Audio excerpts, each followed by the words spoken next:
Hello, everybody, and welcome to the Coastline Sports Talk. We got two of our coworkers on the phone today. We got Jonah, who is normally here, and we also have Garrett joining us. How you guys doing today? Yeah, this is Jonah. It's good to be back, Dylan. Yeah, that's good. How you doing, Garrett? I'm doing good. First time on here. I'm doing good. All right. So today we're going to be talking NFL. We're going to go through the teams, how they upgraded in the draft, any last-second off-season moves that have happened. And one thing that we're going to start off today is with the Carolina Panthers. And recently they have just got a new owner, and he has bought the franchise for $2.275 billion, I believe. And that's pretty big time for a guy to go in there and buy the team. But just to look at what they did in the draft, they took DJ Moore, the rookie wide receiver out of Maryland. What do you guys think about that pick? Well, I got to be honest with you, especially after an up-down season last year, I think it was a smart move to go out and get him. They had 11-5 record last year. I thought going out and getting DJ Moore was actually a smart move. He was a really good athletic wide receiver from Maryland. Any team that has Devin Funchess, especially Torrey Smith, as projected stars, obviously needs help at wide receiver, and I think DJ Moore fits perfectly into that, coming in and filling that role. Yeah, kind of to go back to what you talked about, Dylan, the expensive recent sale, $2.2 billion. That's crazy in 2018. Yeah, just to look at the teams I see, in 2012, the Browns actually were purchased by the owner, obviously, for $1 billion. So that's just crazy to look at the numbers and just see how they've inflated this year. Yes, the NFL league market has been expanding, as you can see. All of the quarterback contracts that have been going out. You see Matt Ryan get paid, Jimmy Garoppolo, Matthew Stafford, Andrew Luck. All these guys are getting paid, and it's because the NFL is now has more money, if you will. So anyway, to go back to DJ Moore, I believe that he is, as Steve Smith said, no one has been able to replace him since he left, and I believe DJ Moore can also be that guy. I agree with Steve Smith on that one. And they have the outside weapon, the Devin Funchess, 6'6", a big 50-50 baller. And to add a guy like DJ Moore, more speed, crafty, sort of like an Antonio Brown kind of guy, that's really good to add to that system. Yeah. Moore, he's not a big guy whatsoever. He's 6 foot 210. But he plays large. He's a contested catch artist, and he's described as a potential more refined version of DeAndre Hopkins. That's how should suit strong arm risk taker like Cam Newton. So I think he fits in well for that role for the team. I think he'll turn out pretty good. Yeah, these kind of wide receivers, I like to see them prove themselves, the first year, because coming out of Maryland, you're not really scaring anybody, but, everybody's seen tape with this guy, and he's a great wide receiver, obviously. But I just like to see him prove himself in the NFL, because obviously everybody knows Maryland's not a very good college football school. Yeah, the only big guy out of Maryland that we thought of the past couple of years would be Yannick Ngakoue, but you're right on about the talent in Maryland. But, okay, so in the second round, they went with Dante Jackson, cornerback out of LSU. What do you guys think about Dante Jackson? Well, I think it was, another small pick by the Panthers, especially after, again, like the season they went through. The Panthers never pride for cornerbacks, but all their defensive backs will be free agents in 2020. Other than James Bradbury, none of those DBs are clear-cut starting quality, but picking Jackson was out of necessity, I think. I don't think he's quite like Josh Norman. Yeah, that's just my opinion, but I think, he'll be good. I believe, is he out of LSU? Yes, LSU cornerback. Okay.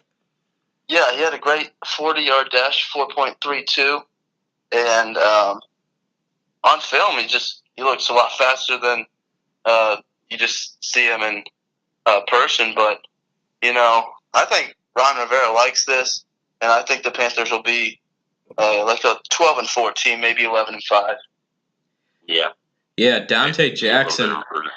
There's a lot of cornerbacks that have came out of LSU, some good, some bad. Most recently, Patrick Peterson. You could say Tyrann Mathieu, but he's more of a safety. But yeah, so the track record has been good with LSU defensive backs, and I don't know. We'll have to see how Dante Jackson pans out with Carolina. He shouldn't have too much of a competition on getting into a starting role or at least some playing time. But yeah, I believe it's a decent pick. We got to see how he does. And in the third round, they went with Rashawn Golden out of Tennessee. I'm really high on this guy. Whenever you watch TV, you turn on Saturday college football. Whenever you watch volunteer football, the only thing that sticks out is Rashawn Golden. You feel like you hear his name all the time when you're watching Tennessee. What do you guys think? Definitely. Well, that's a smart pick for, round 3. He's 21st pick, he's 85 overall. I think it was a smart pick. Obviously, you do hear him a lot. Maybe you could even take that earlier. It doesn't matter. I mean, it's a good pick for the Panthers. They got him. Drafting corners in rounds 2 and 3. Panthers needed help at that position, so it makes sense. So maybe the belief in taking front 7 players over DBs was more about previous GM Dave Gentleman and less about organizational creed. So I think it was really good to pick. Picking Golden. So yeah, I agree with both of you guys. I think you guys covered this pick. And do you want to move on, Dylan, to the next team? Yeah, but before I do that, we in between our past couple of broadcasts, there has been a free agent signing by the Carolina Panthers, and that free agent signing is C.J. Anderson, the running back. I could see him getting a fair share of work in that offense, being the more hammer guy that Jonathan Stewart was. What do you guys think about the C.J. Anderson signing? Yeah, as long as he can stay healthy, I think he's definitely a great running back and probably split time with what's his face? McCaffrey. Yep. Yeah. I like him when he's healthy. Yep. Exactly. He stays healthy. He'd be a key component. But yeah, definitely be sharing time with McCaffrey if anything. So. All right, now we'll head down a little bit to Atlanta. And the Falcons had the 26th pick in the draft a couple weeks ago. They addressed a wide receiver, I guess you could say, need with the loss of Taylor Gabriel. They brought in Calvin Ridley from Alabama. I personally do not like Calvin Ridley. What do you guys think about him? Yeah, well, Calvin Ridley, not a big fan on him either. 26th overall. I think this bring in for the Falcons, I think it brings in another receiving threat, though, for Matt Ryan. And, Ridley happens to be touted as, the best at his position this year. Just for what Matt Ryan needs, I think this fills that role greatly. And I don't know. I think the chemistry between Matt Ryan, being one of the top quarterbacks, and Ridley being, a potential top wide receiver, I think it could work out. It could work out great. Yeah, I thought he did well at Alabama, but like you guys said, I don't think he'll pan out in the NFL, if you will. I think he broke some records at Alabama, and everybody knows Alabama's a great school. But yeah, like you guys said, I don't think he'll pan out. Yeah, it's a little harsh criticism on Calvin Ridley, but there's some wide receivers came out of Alabama that are really good. Of course, Julio Jones, Amari Cooper. I just don't see it in Ridley. I could be wrong. He could go off for 1,000 yards and slap me right in the face. But if he does, I'm glad for him. But I don't see it right now. But you never know with a good quarterback like Ryan in a high-powered offense that might fit his scheme pretty well. Yep. So in the second round, they addressed their need at cornerback. They took Isaiah Oliver, the cornerback out of Colorado. What do you guys think on him? Well, don't know too much about Isaiah Oliver, especially from being Colorado, not necessarily one of the top tier schools, but from 58th overall, which is a pretty steep pick. Falcons, they can add quality depth at cornerback with Oliver, who some NFL draft experts and analysts consider to be both first-round talent. So that's really just me. I don't know too much about him, but we'll just have to see where he goes. Yeah, I don't think this was a great pick, but I guess I don't think it's a bad pick either. I'd probably give it like a 6 out of 10 if I was given a prospect grade. Yeah, Yeah, I actually like Isaiah Oliver. He was pretty high on my draft charts when I did my mock drafts. I had him going in the first round. He's a good cornerback, of course, no knocks on him, but I honestly think that he was one of the most elite cornerbacks in this draft, aside from Denzel Ward, uh, Mike Hughes, and a couple other guys. But I think that he was good, and I'm glad that Atlanta got him right there. And in the third round, they addressed their need at defensive tackle after losing Dontari Poe. They took Deadrin Senat out of South Florida. I gotta say, this is good. This is a good pick. I like this one a lot. I'm not sure how you guys are feeling, but I like this a lot. Falcons, they needed to address the void left when Poe left, signed with the Panthers during free agency, and they can do so by adding a strong spot defensive tackle who some have compared to Grady Jarrett, his new teammate along the defensive line. So I think it was a good job by the Falcons. Smart pick, and I think they did a good job in filling in for both of them.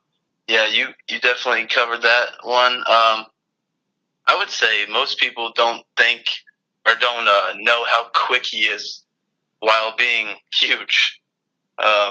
So I think it's a great pick for him, and I think it will pan out for him.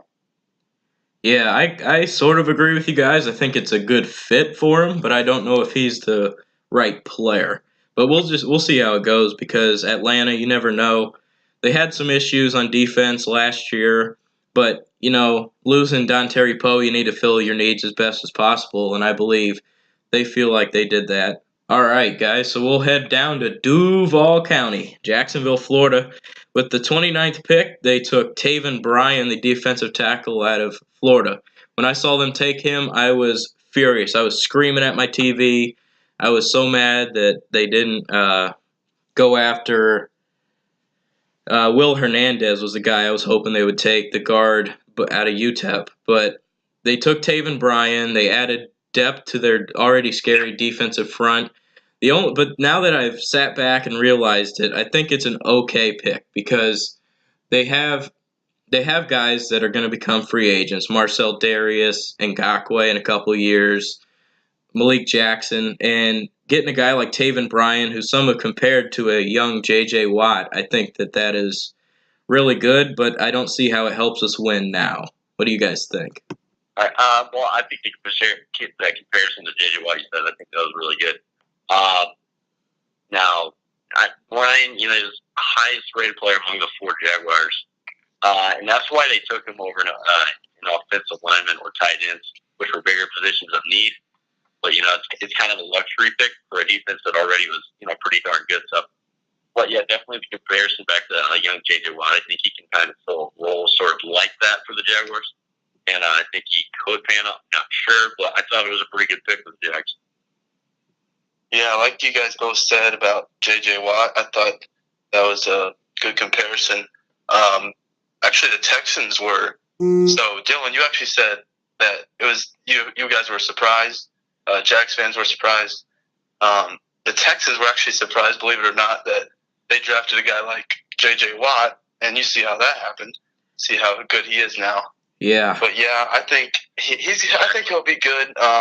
He's used to the heat, obviously, coming out of the University of Florida. So I don't know. I think he's athletically gifted. He might overall lack at the position, but I think he's got good starter level talent. Yeah. Yeah, I think he's more of a depth pick for now, but he can pan out to be one of the more elite guys on that defense, which is pretty scary. In the second round, they addressed a wide receiver need with DJ Chark out of LSU. Not to be biased, I was ecstatic when they picked him. I was going off. This is a guy who's 6'4", good catch radius, and he ran a blazing 40 time.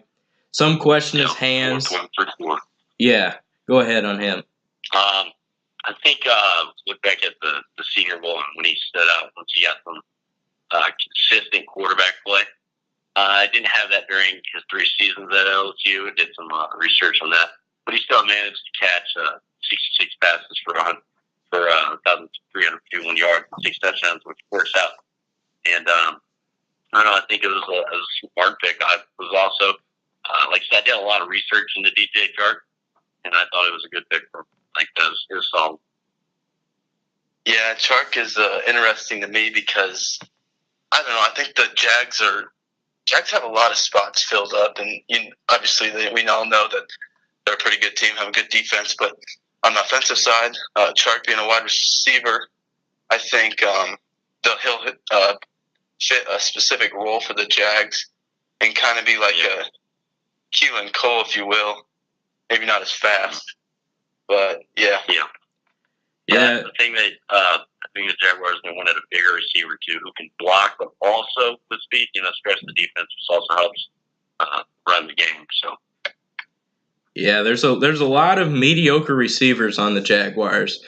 They got Marquise Lee, signed Dante Moncrief, D.D. Westbrook, Keelan Cole, DJ Chark, and there's a lot of mediocre receivers. So training camp is going to be a battle to see who goes where, who gets the slot, all that stuff. It'll be interesting to see. Yeah. And third round, they took Ronnie Harrison, the safety / rover linebacker, depending on how the Jags are going to use him, out of Alabama. What do you guys think on him? General Manager Dave Caldwell said Harrison has more traits of a strong safety than of a free safety. In his preseason at Alabama, where he played mainly strong safety and saving defense, he was solid enough in coverage to have 7 interceptions, including 3 last season. Smart pick for the Jags. Yeah, I think he shows a lot of good football IQ when it comes to this pick. But let's see. I think with this pick, I mean, you can't really go wrong when you draft somebody from Alabama because they're all pretty good. But I like him as a blitzer. I think he has very good success as a blitzer, and I don't know. I think we'll see him definitely improve over the years and be a pretty good rookie. Yes, I agree on that one with the blitzing on him. But so strong safety, you could say maybe a replacement for Barry Church when he gets too old. But there's also a free competition at free safety because Tashawn Gibson looked like crap against New England in the fourth quarter.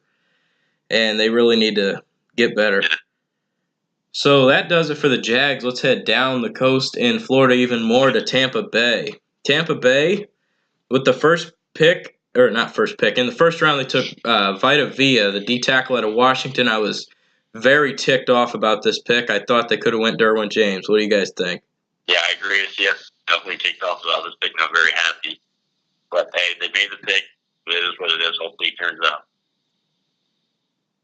Yeah, I think the Buccaneers are looking for a guy that might not be like, I think a guy that they can improve and get better in like 5 years because we all know the Buccaneers are pretty bad. But, yeah, I think in 5-ish years, they can improve this guy and mature him, and I think he'll be a good. Yeah, I guess it's not bad when you sit back and think about it. He can learn from guys like Gerald McCoy and Jason Pierre-Paul. They made a statement in the offseason that they wanted to get strong, and they did that. They added Alex Kappa late rounds. That dude is a fierce offensive lineman, but they were just what's his face came out and said that Dirk Cutter. He came out and said that they were not physical enough last year. So what they did this whole offseason was get guys that can make them more physical and be able to dominate the line of scrimmage. And that leads me to the next player who they took is Ronald Jones, the running back at USC. What do you guys think on him? He should be able to fight for the job. There isn't too much competition there, but what do you guys say? I actually like this pick because I actually like it for Jones, if that makes sense. He'll actually get a lot of playing time, and like I said with the last pick, they'll mature him and improve him a lot. So I think he'll fit right in to the running back staff because it's not great, but yeah, I think depth is good right here for the Bucs. Yeah, I agree. There's no Doug Martin anymore. I don't think there's a lot of competition. should get a lot of reps. It leads to improvement.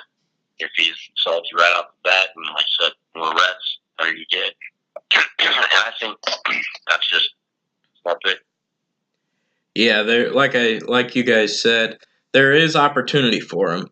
So if he shines, then that's good. But also, there, let's just hope that he has a good first year, because nowadays running backs are judged so quick and so easy.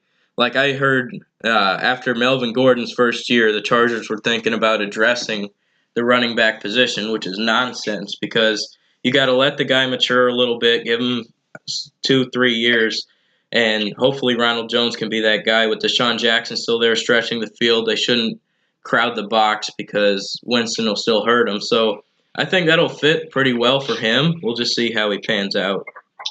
Yeah.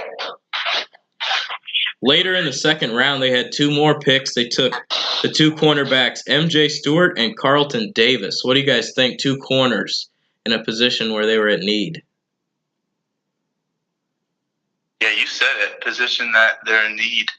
The Bucs defense, as we all know, is not very great. Honestly, I think their offense is decent, but they do need improvement on their defensive side, and I think it starts with the cornerback. And drafting a couple right there is definitely going to get them better for the future. Yep. I think taking those 2 is really smart. Offense is definitely the upside of the team. Taking 2 corners right there is a really smart move to improving the defense, because that's what the team needs to start building back the team. Yes, that sounds good. So let's move down to our very last team today, which is going to be the Miami Dolphins. Surprise pick at 11. They went Minkah Fitzpatrick, safety out of Alabama. What do you guys think on Minkah? Now, I was really excited about this one personally, but I don't know. I think the Dolphins really systematically attacked the draft this year. They grabbed high-rated players, and I think high-rated, that stands out to me. Minkah Fitzpatrick, I don't know about you guys, but he's a great player. And I think he can just mold into a top running back. I really do. I see something in that probably a lot of other people don't. But I can see him doing really well down in Miami. Yeah, I think Minkah is a tremendous player. I think he's very humble. I think even I saw in an interview he said that he expected to go, top 10, or he even expected for the worst, and he said he could go 32. So I thought the Dolphins had a good pick here, but I don't know. Did you guys like it? I think it's good. Yeah, actually, I'd like it a fair amount because they have Rashad Jones. He can learn from him at safety.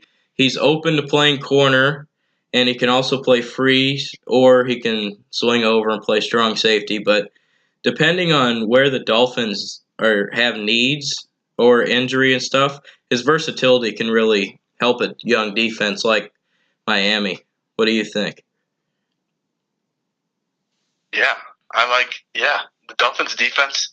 I like it. Just 5 years ago, I feel like Dolphins defense that's what they pride themselves about, and I think in a few years they'll have a good defense. Yeah. All right, so second round they took Mike Gesicki, tight end out of Penn State. Everyone is raving about this guy. Me, not so much.